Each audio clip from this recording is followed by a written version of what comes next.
这样做出来的黄豆鸡爪啊，又鲜又辣又下饭，一抿就脱骨。这样用这黄豆拌米饭太下饭了。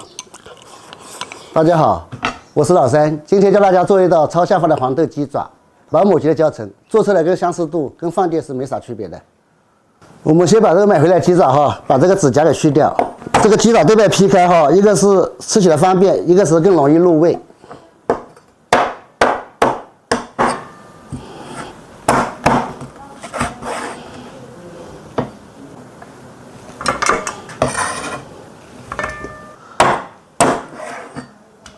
现在咱们把处理好的那个鸡爪冷水下锅，再放入一点姜，再倒入一点点那个料酒，盖上锅盖，大火烧开。趁着这个焯水时间哈，我们切点这个蒜末，还有那个小米椒，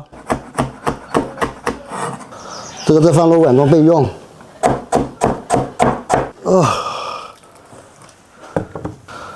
现在水烧开了，我们把浮沫去一下。这个鸡爪水焯好了哈，我们可以捞出来，再拿去清洗一下。锅中倒入油，油热之后啊，把这个焯好水的鸡爪还有黄豆一起倒入锅中。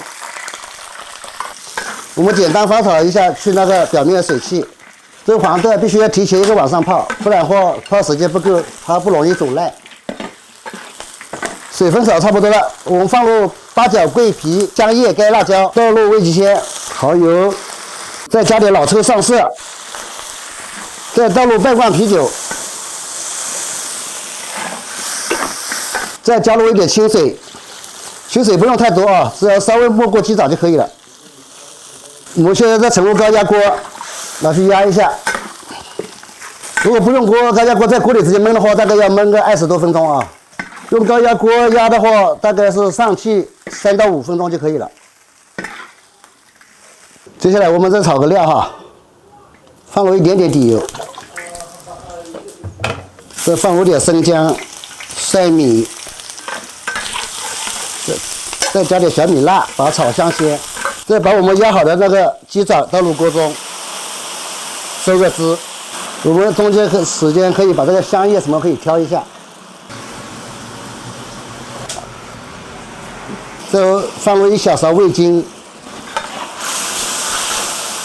如果能吃辣的话，还可以加点这个辣椒面啊，这个要辣一点，稍微好吃一点。汤汁收到这样就可以出锅了啊！出锅之前我们少入一把葱花。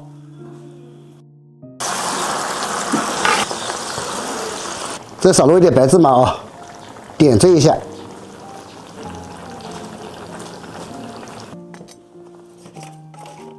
这一道黄豆鸡爪就做好了。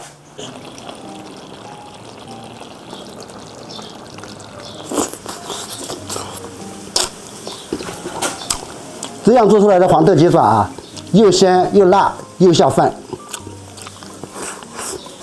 一抿就脱骨，这样。用这黄豆拌米饭太下饭了。